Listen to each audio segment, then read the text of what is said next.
Hey there, Talkamaniacs of all ages and pronouns. It's your boy J-Ro here. Very thrilled to bring to you a very special interview today. Yes, today I have the distinct pleasure of talking to one of the guys that influenced me so much in getting involved in independent wrestling, Lightning Mike Quackenbush. For those of you out there, and I do understand there are quite a few of you who may be unfamiliar with his body of work, Mike Quackenbush, or as he's often fondly referred to, Quack, has been in the business for, actually he's just beginning his 25th year in the professional wrestling industry. And although he's engaged in the mat wars all over the globe, over that span of nearly 25 years, he's more commonly known for the touring company that he co-founded, Chikara, as well as the Wrestle Factory that he had launched around the same time, who continues to train aspiring wrestlers and people in the wrestling industry to this very day. He has helped train some of the greatest talents to grace the wrestling ring that can be seen on your television every week, and he also spent some time as a guest trainer at the WWE Performance Center in Orlando. Some of his more recent contributions, which actually played a pretty big role in us having this talk today, are his book that is available on Amazon, 7 Keys to Becoming a Better Performer, a book aimed at people in the pro wrestling industry. Although, to be perfectly honest, having read this book a few times over, I do feel that it also applies to other industries as well, being that I have a bit of a background in stand-up comedy. There's a few of the elements in that book that I also think apply to that particular stage and that area of expertise as well. And of course, that book, like I said, is available on Amazon. You could either order it as a paperback or you can buy the ebook, which is what I did, and I will make that link available in the details for this episode. In addition to that, Mike also has his podcast, Kayfabe 2.0, which is used as in conjunction with that book, as a complement to that book, and that's available free of charge on any podcast service, much like the one that you're using to listen to this right now. I definitely recommend that you give that a listen. It's 12 episodes. They're fairly short, but they're very good listens. I enjoy them, and I've listened to that a few times over as well. But of course, I don't want to keep you waiting any longer than I need to, but I will tell you as well, speaking of Mike's touring company, Chikara, they have their own streaming service, which exists, which is called Chikaratopia.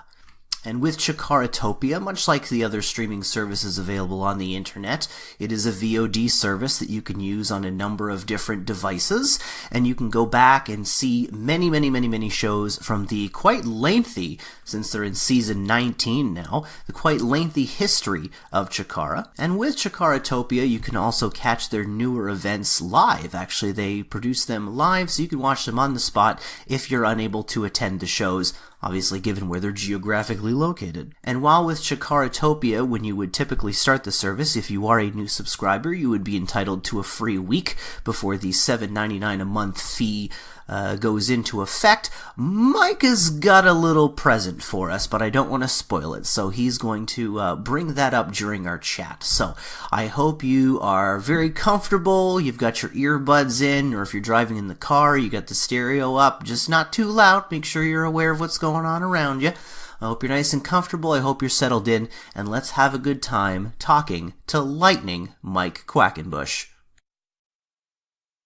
So we're back after a quick intro, Talkamaniacs. It's a pleasure again to be talking to you. I appreciate all your attention, and moreover, I definitely appreciate the gentleman who is with me now, and we were going to have a nice little chat for you guys, and I really hope you guys can appreciate what he has to say.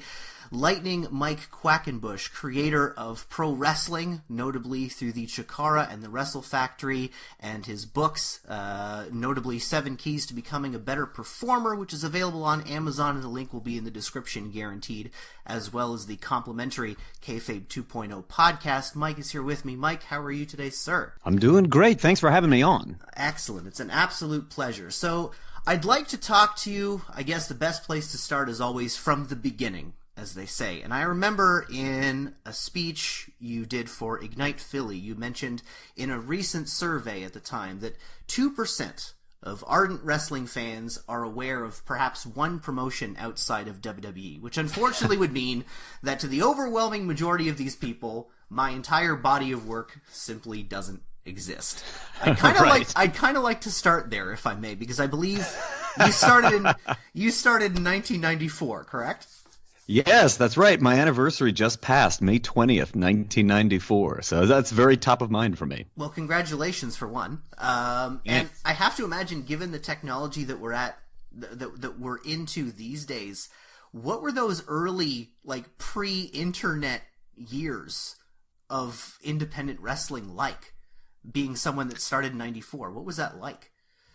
Well, because it, as you mentioned there, right, it really predates the ubiquity of the internet. You couldn't Google pro wrestling training school, So the closest resource I had was to look in the yellow pages of my phone book. And I know how antiquated that must sound to people. But that, you look for pro wrestling, and most times, there's nothing in the yellow pages for pro wrestling. So it was quite mysterious. How did you get into professional wrestling? It wasn't like now where there's like a preponderance of documentaries or other media out there that tells people's stories. We all sort of know the story of how Mick Foley got into professional wrestling. We all sort of know the story of, name this person, name that person. It was all very mysterious. And after pro wrestling really captured my imagination, and I became a very obsessive fan. I had this like insatiable appetite. I wanted to watch all the wrestling I could watch. I wanted to read about it in magazines. If I knew someone else that liked wrestling, all I wanted to do was talk about wrestling. At the time, when I broke in, I was still a senior in high school when I wrestled my first match. It was 2-3 weeks before I graduated high school. I just barely turned 18. All my school projects were about wrestling. Wrestling really just kind of like took over my life.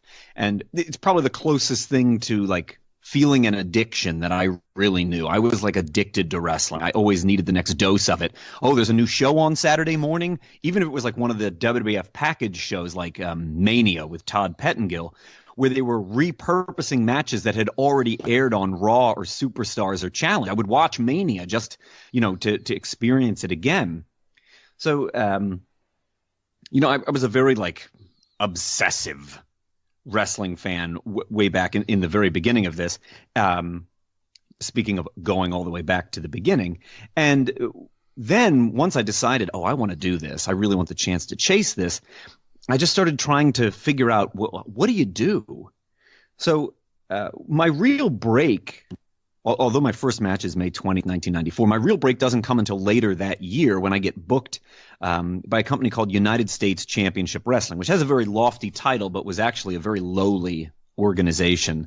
I would say the 90% of the events I wrestled for USCW were attended by fewer than 50 fans. Oh, my. So these were very small, modest events. And the guy who ran the organization, who I lovingly refer to as $5 Sal, would often fill up his posters, which was the main method of marketing, right? Before there were tweets and before there were Facebook posts, there were these carnival-style posters, where like the top third is pink and the middle third is yellow and the bottom third is blue.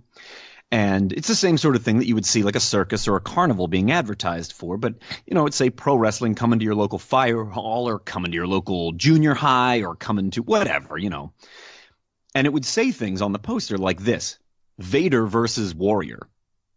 And then like underneath there'd be a bunch of other things, like Doink the Evil Clown, whatever. Okay. But then people would turn up and they would find out that the Vader on this show was Big Slam Vader.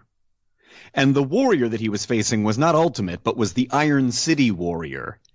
And because of this practice, which is, kind of defrauding the public is what he's doing. No kidding. Yeah, right. Like you can imagine fans only really fell for that once in each market. True. So he would come into town with shows with posters like that. The Big Bass Man, Jeff Jarrett with 1 F, 1 R, 1 T, Vader versus Warrior, all these bogus kind of claims, which at a glance you would see that poster and be like, oh, Jeff Jarrett. Oh, the Warrior. I know him from TV. And he would burn these towns, as we would say. But in order to just get a break, even with a lowly, somewhat fraudulent organization like that, I would drive across Pennsylvania to just set up the chairs. I would drive across, I'd make a 5-hour drive just to sweep out his ring in the hope that one day somebody wouldn't show up and he would turn to me and say, hey, kid, do you know any moves? Get in the ring. Because in my mind, that must be how you get in. Oh. Like You show up and you volunteer and you make yourself useful, and eventually an opportunity will come, and you better be ready when that opportunity comes. And that's exactly what happened. Eventually someone didn't show up, and $5 Sal did come to the scrawny little kid that swept out the ring and said, "Do you have anything that looks like wrestling gear?" And of course I had my singlet with me. I'd been waiting for him to ask me that. So my experience was really different probably than most people's experience. Whereas right now, you could probably go on Yelp and search wrestling training school near me and read everybody's reviews of the place, It's amazing how the technology has just changed it, but it's a really, if not hilarious, it's definitely an interesting story about how you got started with the promoter like a $5 Sal. Because I remember, obviously, as technology moved on, if we fast forward, my first time seeing you, I believe, and your Chikara compatriots was when you guys came to Quebec, notably Valleyfield and Montreal. I remember the Montreal one so well in 2004. It was one of those times where, and God bless them, we were just underage. And obviously they were running in venues where you had to be of a certain age. And we had to swear up and down, we just want to see the wrestling. Like, mark our hands, whatever you want. We're not in it for the booze. We just want to see the dudes throw each other around. And on that show, out of nowhere, I hadn't really noticed too much attention to the show card, but out of nowhere, we had a 6-man tag with these guys from Chikara. And it absolutely blew my cousin and I away. We were just floored. We were like, we didn't know that this was a thing. Like, that whole lucha style that kind of has kind of been basically a Chikara trademark was not something we were used to seeing when you were going to your local church basement on a Friday or a Saturday night. Goodness knows, it's not what you were getting. So it definitely led to something different, and I think it was at that moment that I said, okay, independent wrestling, Chikara. How's that spelled? It's not like the girl who sings The Hips Don't Lie, right? It's something else entirely. So from that No, but moment boy, do on, I get introduced like that a lot. Here's Mike from Shakira. I always wondered if ever that was an issue. If that was... Oh my gosh, yes. Absolutely it is, yeah. Far too often, I suspect now. Okay. So, of course, that's what introduced me to the world of, websites like Smart Mark Video. And then from then, I became, well, not so much a tape trader. The DVD technology was beginning, and I had a PlayStation 2, which was the cheapest DVD player you could get. So that's kind of how the independent wrestling scene kind of took over my life, dare I say. Because I've kind of spent, tuitions on stuff like that. So if we jump forward, obviously you'd been wrestling for quite some time by 2004, but it was in 2002 that Chikara held their first show, correct? Yes, I believe it was exactly early right. 2002. How did that come about? What made you decide, okay, I want to launch my own touring company? Well, two things. One was boredom. My business partner when Chikara launched was Reckless Youth, Yes. who in the 90s was an exceptionally significant independent professional wrestler. I would say there was no one more significant to the development of East Coast independent wrestling than Reckless Youth, and he had sort of an analog in Christopher Daniels on the West Coast. The two of them are, if you were looking at that slice of wrestling history, the two of them loom large. They are impressive figures. True. Reckless Youth, who also went by the name Tom Carter, because that's his name, he and I started Chikara together in 2002, as well as the training facility, the Wrestle Factory. And Tom was recently released by the WWF from their developmental system in Memphis at the time. This predates NXT, predates FCW, etc. By a pretty significant margin, yes. Right, yeah, definitely. And when he came back, they had really beaten a lot of his love for the craft out of him. There was something about the 15 or 16 months he spent going round and round in their system that really robbed him of his passion. But in his absence, I was out there traveling the independent circuit hard, and I became a little disenchanted what struck me as monotony. Everyone was trying to be roughly one of two things, and probably the most predominant of those was, keeping in mind we're talking about the top of 2002, everyone is trying to fill the void left by ECW. So right in 2001, ECW and WCW were gobbled up, and this leaves a vacuum. God knows nature abhors that. So there was all these independent groups that were desperate to become the next ECW, which meant for many of them that they had to push the envelope in terms of being violent, in terms of graphic content, edgier, more adult content, and that was everywhere. And there was something about that struck me. One, it was monotonous because everyone was trying to be that. But two, it also seemed like, isn't there a part of the, fan base that's not being served if everybody turns into that? And so from these things, I think, and the experience that Tom had, what became the basis for Chikara began to form. We wanted to take different ingredients, throw them in the pan, shove it in the oven, and see what would come back out. What happens if we take a much bigger dose of Mexican lucha libre and toss it in? What happens if we take a much bigger dose of comic book style storytelling and characters and we throw that in? And we threw it in the oven and saw what would come back out. And of course, in the first year or two, we did not necessarily always produce delicious dishes. We were trying hard to figure out what is our voice in this very crowded marketplace, as creators. And to also fill in a blank in the story, Tom departed Chikara after just 8 months. He was only with me from January to August of that first year, which seems like a lifetime ago, given Chikara is in season 19 now. But after that, it really just kind of fell to me to decide, what is the vision for the organization here? Like, are we just going to randomly put on live cards here and there and hope that we make rent at the end of the month? That seems really aimless. So a vision and a voice had to emerge. Okay. And then, of course, that's how the Wrestle Factory had spurned at the same time, right? And it was around that time you guys had your first, we'll call it the Gen 1 of students? That's right, yeah. Everyone that was with me in 2002, I sort of call the Gen 1 originals. They were the ones that were there on the day when, Tom walked into the Wrestle Factory and said, "Today is my last day, I'm gone." And I had to turn to all of them, which at that point made me, I'm the leader now. Mm-hmm. I don't have a partner to refer to. And, Tom brought a fabulous professional skill set to the table that I did not have. In his real life, he's a very talented accountant. He's a very shrewd businessman. And up until that point, I only had to concern myself with doing the creative end of things. Well, now my job description has changed radically, and I've got to go out and face all these trainees and tell them, one of the main reasons you may have come here to train reckless youth is gone. And I don't know what comes next, but we're going to have to figure it out together. And in a weird way then, because we all went through that together, I always had a very special bond with that class of kids. I can understand that for sure. And obviously you did something right because, just as you said, Chikara is now in season 19, still running as strong as ever. The one thing I enjoyed so much about Chikara, at least in my time watching the product, is just how, dare I say, outlandish some of the characters and the storytelling can be. Notably of which, the one thing I've always, not to say that it bothered me, but I remember in 2013, the one thing I can recall so well is that a show, an internet pay-per-view that you guys were running, had been basically shut down during the main event. Right. And then all future shows were essentially just canceled and just completely removed due to Chikara being overrun by an evil conglomerate. Now, that is not something you would usually see on your Monday and Tuesday evening programming. And well, to be sure.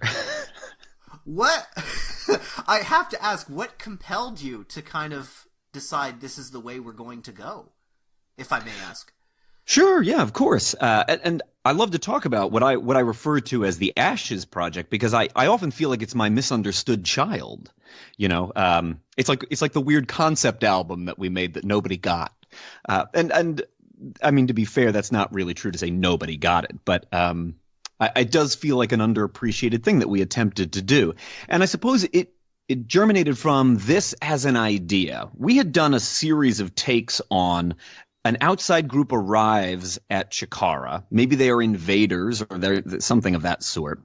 But each of them were different. For example, this group, they rose out of discontent. And then this group, they seemed like antimatter universe, like negative versions of us.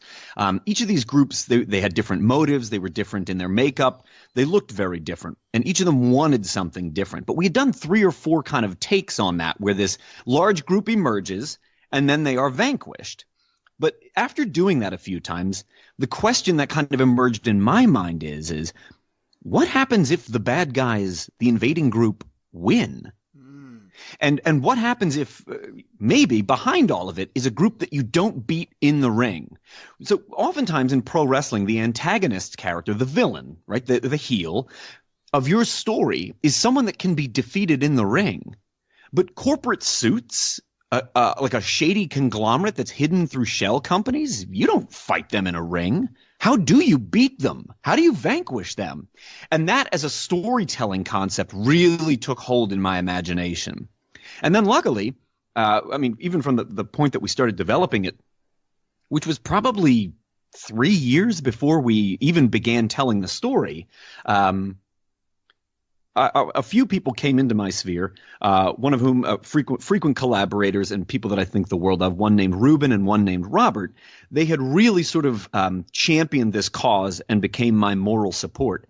And they said, this is why this story is important in professional wrestling. Look at who our contemporaries are out there, whether we look at Ring of Honor or we look at PWG on the West Coast or we look at the much larger organizations at the time like TNA, WWE, etc., right? Some of the massive players. Who other than us could actually tell this story to its maximum effect? Only us. Only we could really do this story. But it's going to be very, very risky. And indeed it was. It was that pay-per-view that you watched, right, where that the handymen, the henchmen, I guess you might say, of the Teeter conglomerate, their private army, Condor Security, swarm the ring, tear down the stage and the lights, and then pull the plug on the live feed, and it goes to a black screen. All of that was enormously risky. And then, there's this period of time that follows where everything goes to darkness. It goes to radio silence before the next part of the narrative starts to emerge. And part of why this is top of mind for me is I was just having a chat yesterday with a fellow about this exact thing. Every once and again, someone will come up to me and be like, hey, yeah, do you remember that period of 8 or 9 months where, you didn't do anything or you didn't make anything after Chikara went dark? And I thought, I don't know if you missed what came next, but we were running 8 wrestling organizations. Yes. We filmed a movie in secret. We ran a viral marketing campaign and a live alternate reality game. And that's not nothing. Those were the busiest 9 months of my life. It's true. I recall that when you had multiple shows going on under different names. Wrestling is Art, Wrestling is Heart. I don't recall the others. I apologize. But and it all kind of culminated, right, with this Ashes of Chikara motion picture. Yes. And the geocaching almost taking place in Philadelphia. I'm like, who does that? And I agree completely. Now that you've mentioned that, it makes perfect sense that only a group like Chikara would be able to tell such a story in such a compelling fashion and at the same time not insult their audience's intelligence. Although I'll admit, having watched it at the time, I was pretty stunned and confused at the time during the conclusion of the iPay-per-view you guys did. But when I saw over the months, I kind of thought, okay, I don't know what's really going on here. And then as I started to notice what was shaping, I said, wow, this was on purpose. This was not some freak accident or something like that. And I really loved when you guys finally came back and the DeLorean, of course. The DeLorean. Who else in wrestling would go to such a length? So it was definitely something, and I always wanted to ask about that because it was one of those big question marks I always had in my head. So thank you for clarifying that. That was fascinating. Now, if we jump ahead, obviously, with the Wrestle Factory, you've had generations since the original Gen 1s. That have since come about and kind of went on to do their own things and have some prominent success in Chikara and elsewhere, of course. And you continue to this day. Still, the Wrestle Factory is alive and well. And one thing I also like is not only do you guys do a tiered class curriculum, which really helps if there's someone out there who's like, I kind of want to get in, but I don't know if it's really for me. So how do I find out and not completely get obliterated? And the beginner curriculum that you guys have, and more importantly, that you've now started featuring on Facebook Live on Friday evenings is amazing. I think it's phenomenal. Like, and I wish more schools would do that. Like, if you don't mind me asking, what kind of led to the tiered class curriculum? Was it for that reason that you wanted to bring people in baby steps, dare I say, or was it something else? Well, certainly there's that, right? Could we find more potential trainees if we lowered the barrier to entry? Because, for example, if you were to join my school as a full-time trainee, you would pay $4,000, which is a hefty sum. So, that was the thing that we often heard from people. Oh, I'm interested to come and train. What is the cost? And I would say, this is what the cost. And they were like, oh, God, I can't afford that. Goodbye forever. So the tiered curriculum, which is where you just buy 7 classes in a chunk, and it's priced just under $300. A lot of people found that far more acceptable. And then it gave them a chance. Just try these 7 classes. 7 weeks, 7 classes. Maybe it's for you. Maybe it's not for you. But you're at less of a commitment, less of a financial risk. Stick your toe in the pool a little bit. And usually we find one of two things happens. Some people just want to scratch the itch. They just want to know what it's like to be in a wrestling ring. And that's probably the easiest way to do it. On the other hand, we find a lot of people realize then, you know what? I really want to chase this thing. Like, having the bite size is not enough. I want the deep end of the pool. Let's go. Which is great. And really, like, it's only 7 classes. Whatever the reason is that draws you. I just want to work out. I got to work up a sweat. Great. From a business point of view, we got to pay the rent at the end of every month. So, of course, we want more trainees coming through, right? Like, that's how we keep the electricity on. Of course. On the other hand, it gives a lot more people an opportunity to try something that maybe they otherwise would never get the opportunity to try. And I learned a couple good lessons coming out of the Ashes project. And I think one of the things that really changed my outlook on things post-Ashes was we need to demystify. In the absence of real information, people will just make things up. And this is really true in pro wrestling. Here's an example from my fandom.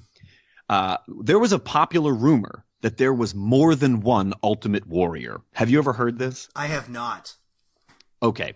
So the story when I was a kid that was going around, and this is around the time of WrestleMania 8.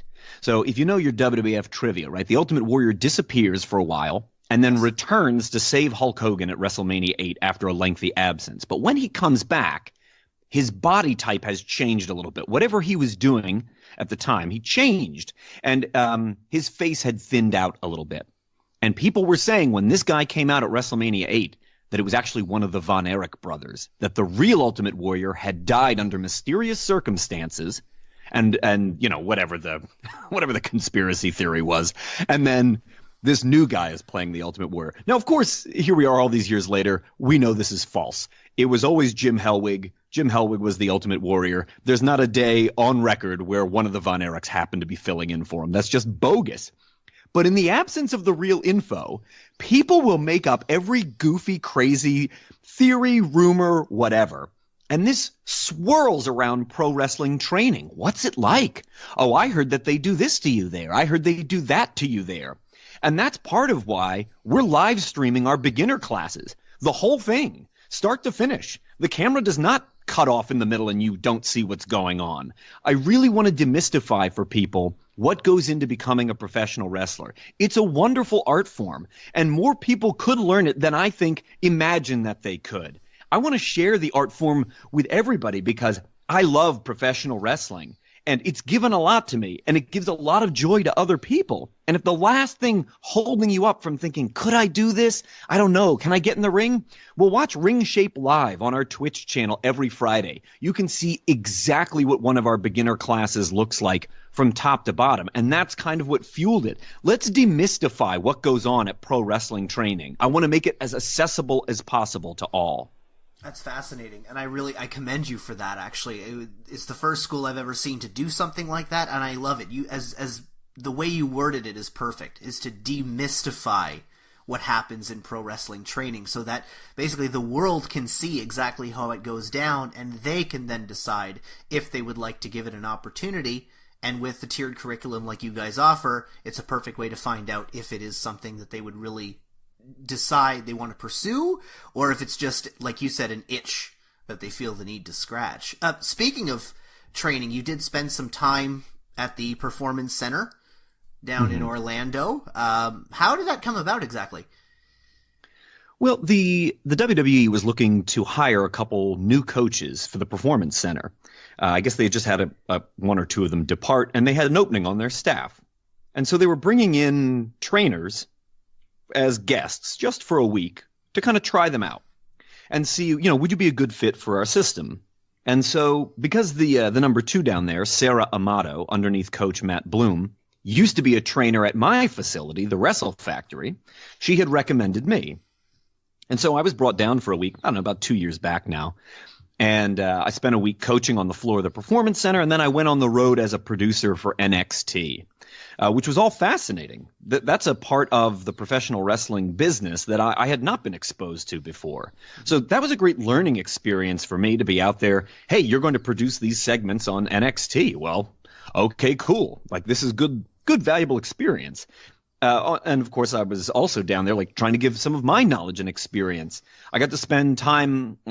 Some of these people now ended up going right up to the main roster. It was great to have time working in the ring with Gable and Jordan and Alexa Bliss and that whole class of trainees right before they went up. That was enormously rewarding.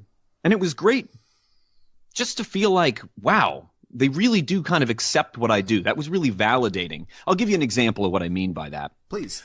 I imagined that while I was down there, I don't know if you've ever seen a picture of what it looks like. It's a state-of-the-art. It's gorgeous. There's 7 rings. Everything is perfectly lit, perfectly climate controlled, like perfectly swept and mopped to every corner. Like it's pro wrestling from the future is what they're making down there. It's very well kept. So, oh my gosh, yes, it's beautiful.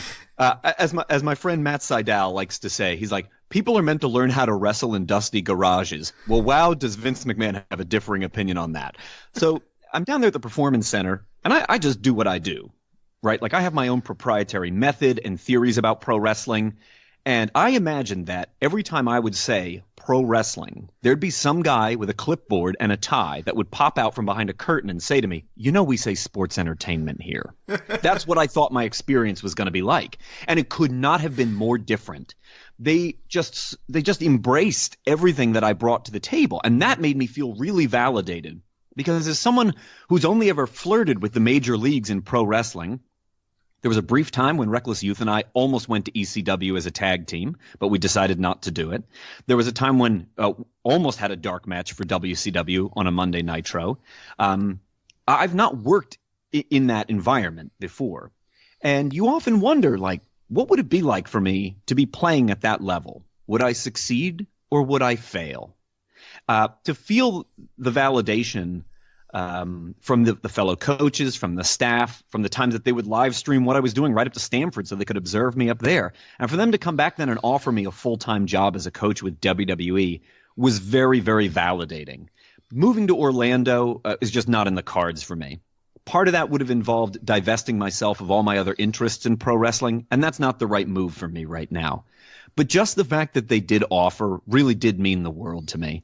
And even to this day, I stay in touch with some of the people that I got to work with while I was down there. It's been awesome seeing them ascend to the main stage or perform on a WrestleMania and see tiny traces of things I taught them evident in the way they perform. I take a whole lot of pride in that. It's so strange to me because some of my graduates from the Wrestle Factory, none more famous than Cesaro, have been on the main stage for a long time. And of course, I take great pride when I see my graduates there. I'm so proud of Drew Gulak and seeing what he does on 205 Live. But I got a very different sensation when, for example, the entrance that Mandy Rose does was something I had developed with her. And when I see her use that entrance now that she's on, national TV, I think, wow, there's like a tiny fingerprint I've left. It may be very, very minuscule, but I do find it validating. I can understand that. It makes perfect sense. Now, you said obviously they'd offered you a full-time position and now would not be the time to you. Do you feel that maybe somewhere down the road you may consider making the move to Orlando? It's certainly not out of the question. Okay. God knows there is a certain amount of job security that comes with working for a company of that size. True. And something that I appreciated from, I've got a few friends that perform for the WWE, hearing them sort of echo to me, there is no place where the wrestling is more pure than in the Performance Center. As you kind of move up the ladder, it becomes increasingly corporate. It becomes increasingly slave to all kinds of masters. Like, who are our sponsors? How do we negotiate our television rights? All the things that a giant company has to concern themselves with. But at the Performance Center, it really was about, how do I make you the best possible professional wrestler? And that speaks to the kind of work I'm most passionate about. That's amazing. And of course, that also speaks to a lot of the content that is now available to everyone, from your book 7 Keys to Becoming a Better Performer, which is available on Amazon. It was a fantastic read. I enjoyed it thoroughly. I've read it a few times over. In addition to the Kayfabe 2.0 podcast, which is complimentary to it. So anybody listening, actually, if you're thinking about, obviously the Amazon book is not expensive by any means. It is a steal. And if you're curious about it and you'd like to hear more from the man himself, obviously the Kayfabe 2.0 podcast is a great place to start. I think the two go hand in hand, and I've listened to the podcast at least 3 times over by now, so it's always a fun listen. I have to ask on that subject. I've pointed it out. You've never answered the question. What is the fascination with Baby Accountant, and when will we see Baby Accountant in a Chikara ring? These are questions I need answers to, sir. So, over the years, I mentioned this on one of the Kayfabe 2.0 podcasts. I have heard all kinds of crazy ideas for characters. Like I mentioned on the podcast, one of them happens to be Greedy Moon Baron, which I love. And Baby Accountant is just one of those like zany characters. So when I do character workshops for pro wrestlers, and this is oftentimes a performer, they want to reinvent their character. They've done something for a while and it's stale. It's not getting the reaction they want, or they're brand new. They don't have a character yet. When I help them develop characters, I think a lot of times it's really valuable to start from a character that is disposable. And I mean by that, it's a character that when the exercise is over, you're going to crumple it up and throw it away. In this way, the performers tend not to assign any ego to it, right? It's disposable. So it doesn't really speak to the wishing and wanting of their head or their heart. And that's a valuable place to create from. And so one of those that happened to come up in one of those exercises was Baby Accountant. And the trainee of mine who did Baby Accountant was a remarkable Baby Accountant. So when you hear that at first, you might think, what is that? But you don't know until you try to breathe life into it. And that process will tell you a lot about a performer. Are they daring enough to take on a really challenging idea and just go all the way with it, even if it flops? I want to see you take this to its craziest extreme. Walk out fearless on stage and show me a Baby Accountant pro wrestler. I can't wait to see what it looks like. And when I see the kind of performer that will take on a crazy challenge like that and say, yes, I'm going to own it, and I'm going to walk it out on stage and make you all believe it, that's really inspiring to me. I see a performer like that, and I think this is someone you could mold into anything because they are fearless as a performer. Without a doubt. That's amazing. I still chuckle every time I think of Baby Accountant. It always brings a smile to my face. And when I do seminars, that gets brought up more than anything else these days. I'm glad I'm not the only one. You may have started something here. That's just it, and I love it. Maybe. So with that said, I think I appreciate all your time. I've gone a little bit over. I know what we were discussing, but I appreciate it tremendously, and I'm sure all my listeners do as well. This Saturday, May 26th, what a better way to celebrate your 25th year in the business by challenging Juan Francisco de Coronado for the Grand Championship of Chikara. I look forward to seeing that. Your thoughts? You think it's a done deal? You think this might be it? Well, that's very difficult for me to say. I can tell you quite honestly that I've made no commitments to wrestle after this. Okay. So I am mostly retired these days, and the occasion must be something that has great personal significance to me, or I just don't put the sparkly pants on. And maybe I've become overly sentimental in my middle age. I don't know, but it takes quite a bit these days to get me to want to go out and perform, because I've suffered a number of injuries over the years. I'm well past my physical prime. I don't mind telling you. I don't feel any kind of way about that. So this is very special. It marks the anniversary of Chikara, the organization that I founded. And it's an opportunity to do the style of wrestling that I love best. It was during my third or fourth tour of Europe that I became known as the Master of 1,000 Holds. Originally, the fans over there called me Ring Wizard, and then that morphed into the Master of 1,000 Holds. So that probably just hearing that gives you a sense of the type of wrestling that I like best. True. This is an opportunity for me to do that on a day that it's significant to me and it's significant to my entire ensemble, and I'm very much looking forward to it. And if you want to have the opportunity to see a little bit about what we make at Chikara, it is a very unique flavor of professional wrestling if you're uninitiated. For example, one thing that definitely differentiates us from all others, at Chikara we believe in equal rights and equal fights. That is to say, between the bells, there are no genders in professional wrestling. We are all just wrestlers. The guys fight the girls fight the guys. And we've believed that that's been ours since season 2. We've eradicated any division by gender. In our weird, fictitious live combat theater universe, that's not relevant. The idea that the guys and girls should be separated, it's no more. An analogy I often call upon is this. Would you find it strange to see Batgirl fighting the Riddler? No.